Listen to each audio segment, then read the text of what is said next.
শিক্ষাবর্ষ থেকে 2021 সালে দেওয়া ক্লাস 10-এর ভৌত বিজ্ঞানের 3 নম্বর মডেল অ্যাক্টিভিটি টাস্কটাকে নিয়ে আলোচনা করব। তো এখানে প্রথমে কিছু এমসিকিউ প্রশ্ন দেওয়া হয়েছে। এখানে প্রথম প্রশ্নে বলা হয়েছে যে গ্যাসের বাষ্প ঘনত্ব অক্সিজেনের সাপেক্ষে 2 তার গ্রামাণবিক গুরুত্ব লেখো। এখানে বাষ্প ঘনত্ব দেওয়া রয়েছে অক্সিজেনের সাপেক্ষে। তো আমাদের জিজ্ঞেস করেছে আণবিক গুরুত্ব কত। তো আমরা ধরে নিচ্ছি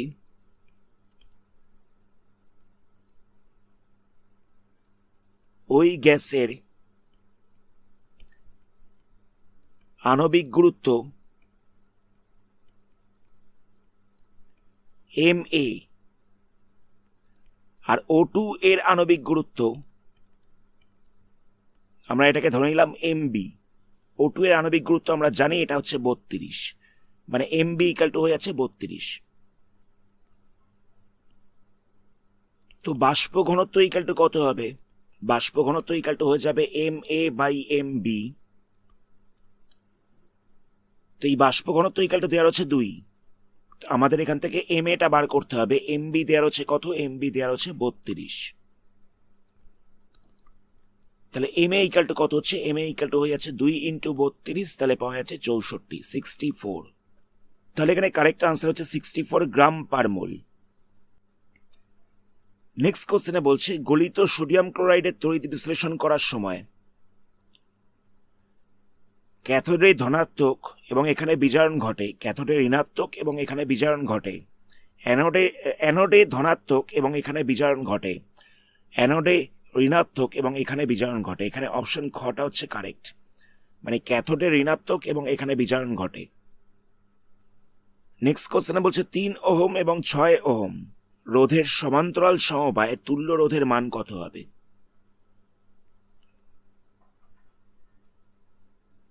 ধরে নেওয়া যাক একটা 3 ওহম রোধকে এবং একটা 6 ওহম রোধকে সমান্তরাল সমবায়ে রাখা হয়েছে। তাহলে এক্ষেত্রে তুল্য রোধের মান কত হবে জিজ্ঞেস করা হয়েছে।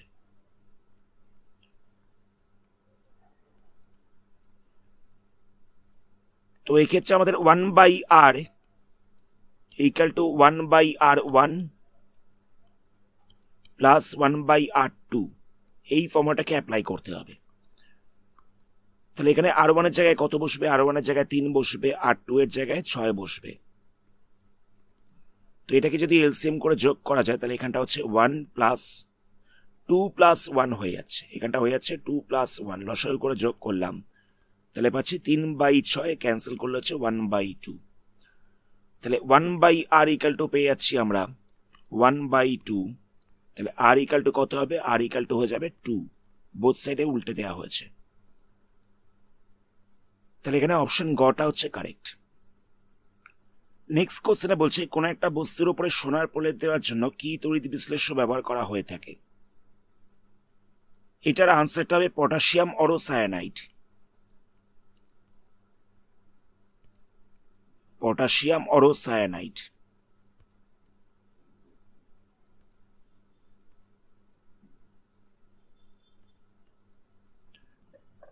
এর সংকেত হচ্ছে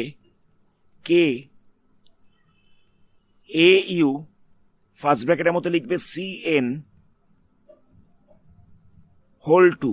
এটা হচ্ছে পটাশিয়াম অরোসায়ানাইডের সংকেত।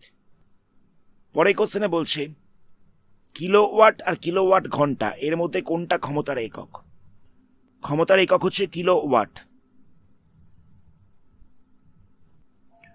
নেক্সট কোশ্চেনে বলছে ডিসি অপেক্ষা এসি এর ব্যবহারিক সুবিধা কি? এখানে লিখবে ডিসি এর থেকে এসি কে অনেক কম খরচে এবং কম শক্তি ব্যয় বা কম শক্তি অপচয় দূরবর্তী স্থানে পাঠানো সম্ভব। দূরবর্তী স্থানে পাঠানো সম্ভব। এটা হচ্ছে আনসার। নেক্সট কোশ্চেনে বলা হচ্ছে ফ্লেমিং এর বামহস্ত নিয়মটি লেখো।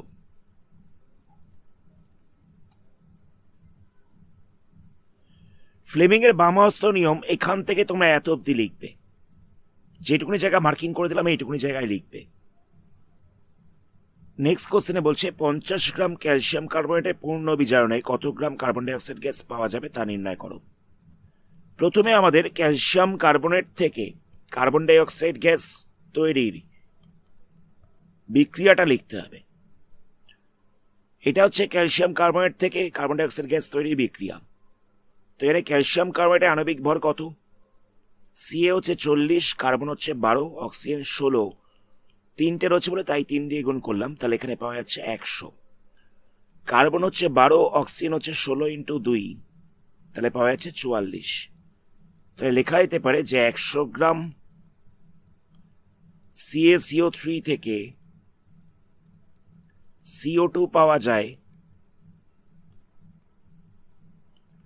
44 গ্রাম। তাহলে 1 গ্রাম CaCO3 থেকে CO2 পাওয়া যাবে কতখানি? 44/100। 50 গ্রাম থেকে কতখানি পাওয়া যাবে? 44/100 ইন্টু 50 করে দেবো, তাহলে কত হচ্ছে? 44 ইন্টু 50/100। 50 দিয়ে কাটলে এখানটা 2 পড়ে থাকবে, 2 দিয়ে কাটলে এখানটা হচ্ছে 22, তাহলে হচ্ছে 22 গ্রাম। এটা হচ্ছে আনসার। 50 গ্রাম CaCO3 থেকে আমরা 22 গ্রাম কার্বন ডাইঅক্সাইড গ্যাস পাবো। নেক্সট কোশ্চেনে বলছে দুখানা ধাতব তারের দৈর্ঘ্যের অনুপাত হচ্ছে 2:1, তাদের ব্যাসার্ধর অনুপাত হচ্ছে 1:2, রোধাঙ্কের অনুপাত দেওয়া হচ্ছে 3:4। তাহলে বলছে রোধের অনুপাত কত? আমরা এখানটা লিখছি প্রথম তার আর দ্বিতীয় তার বলে।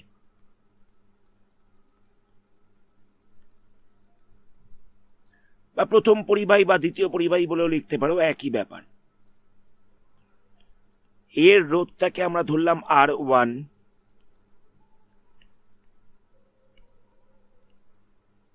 রোধাঙ্ককে ধরছি ρ1, ব্যাসার্ধকে ধরছি R1, দৈর্ঘ্য ধরছি L1, প্রস্থচ্ছেদের ক্ষেত্রফল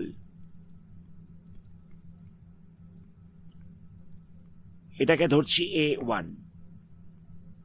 দ্বিতীয় তারের ক্ষেত্রে রোধটাকে ধরছি R2, এখানটা লিখবে রোধ বলে, রোধাঙ্ককে ধরছি ρ2 বলে, ব্যাসার্ধ ধরছি R2, দৈর্ঘ্যটাকে ধরছি L2, প্রস্থচ্ছেদের ক্ষেত্রফলটাকে ধরছি A2। আচ্ছা, রোধের একটা ফর্মুলা রয়েছে, রোধের ফর্মুলা হচ্ছে ρ ইন্টু L/A। তো প্রথম তারের ক্ষেত্রে রোধটা কত হবে? R1 = হয়ে যাবে ρ1 L1/A1, আর দ্বিতীয় তারের ক্ষেত্রে R2 = কত হবে? ρ2 L2 আর A2 হয়ে যাবে। অসুবিধা নেই এত অবধি। এবার আমাদের এখানে R1/R2 বার করতে বলেছে, তো R1 এর জায়গায় আমরা কত লিখব? ρ1 L1/A1, আর R2 এর জায়গায় লিখব ρ2 L2/A2। অসুবিধা নেই এত অবধি। রোধের ফর্মুলাই ছিল ρ ইন্টু L/A। তো প্রথম তারের ক্ষেত্রে কি হবে? R1 = হয়ে যাবে ρ1 ইন্টু L1/A1, আর দ্বিতীয় তারের ক্ষেত্রে কি হবে? R2 = হচ্ছে ρ2 ইন্টু L2/A2। ফ্র্যাকশনাল ডিভিশনের সময় কি হয়? মাল্টিপ্লাই সাইন দিয়ে উল্টে যায়, তাহলে এটা উল্টে যাবে। তাহলে এখানটা হচ্ছে ρ1 L1/A1 ইন্টু হচ্ছে A2/ρ2 L2। এটাকে একটু সাজিয়ে লিখছি, কিরকম ভাবে লিখব? ρ1/ρ2 লিখলাম, ইন্টু দিয়ে L1/L2 রাখছি, ইন্টু দিয়ে A2/A1 রাখলাম। আচ্ছা, এবার দেখো কোশ্চেনের মধ্যে ρ1/ρ2 দেওয়া ছিল, এই যে রোধাঙ্কের অনুপাত দেওয়া ছিল 3:4, মানে R1/R2 দেওয়া ছিল 3/4। আবার ব্যাসার্ধের অনুপাত দেওয়া ছিল 1:2, মানে স্মল R1/r2, মানে ব্যাসার্ধের অনুপাতটা দেওয়া ছিল কত? 1:2।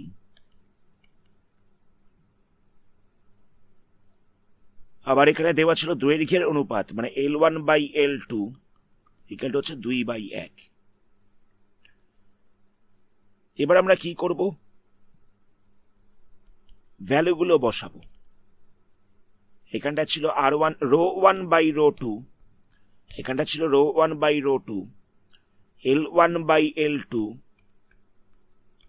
ইন্টু ছিল A2/A1।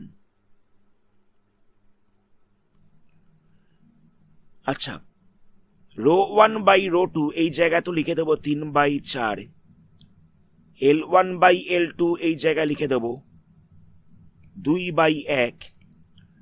এই জায়গাটায় আমরা কি করব? প্রস্থচ্ছেদের ক্ষেত্রফল মানে কি? এটা মানে হচ্ছে πr²। প্রস্থচ্ছেদটা কি হয়? একটা তারের প্রস্থচ্ছেদ হচ্ছে বৃত্তাকার। তাহলে A2 এর জায়গায় লিখবো আমরা πr2², A1 এর জায়গায় লিখবো πr1²। এটা তো প্রস্থচ্ছেদের ক্ষেত্রফল ছিল। তাহলে A2 এর জায়গায় লিখবো πr2², মানে ক্ষেত্রফলের ফর্মুলা অ্যাপ্লাই করেছি বৃত্তের। আবার A1 এর জায়গাতেও ঠিক তাই করেছে, এটা বৃত্তের ক্ষেত্রফলের ফর্মুলা অ্যাপ্লাই করেছি। এখান থেকে পাইটা ক্যান্সেল হবে, 2 দিয়ে ক্যান্সেল করা যাবে, তাহলে হচ্ছে 3/2 ইন্টু এখানটা হচ্ছে R2/R1²। তাহলে কত হবে? 3/2। এখানটা কিন্তু R2/R1 রয়েছে, R1/R2 নেই, R2/R1 রয়েছে। তাহলে এখানটা বসবে কত? 2/1 বসবে, 1/2 নয় কিন্তু, R2/R1 রয়েছে, তাহলে এটা 2/1 হবে। তাহলে এখানটা হচ্ছে 2/1² হয়ে যাচ্ছে। আচ্ছা, হোল স্কোয়ার না দিয়ে আমরা এটাকে দুবার লিখতে পারি, 2টা ক্যান্সেল হবে, তাহলে কত হচ্ছে? 6/1, তাহলে হয়ে যাচ্ছে 6:1। এটা হচ্ছে রোধের অনুপাত। তাহলে রোধের অনুপাত হয়ে যাচ্ছে 6:1। এই মডেল অ্যাক্টিভিটি টাস্কে এই কটাই প্রশ্ন ছিল। এর পরবর্তী পার্টে অন্য কোনো মডেল অ্যাক্টিভিটি টাস্ক নিয়ে আলোচনা করা হবে। ধন্যবাদ।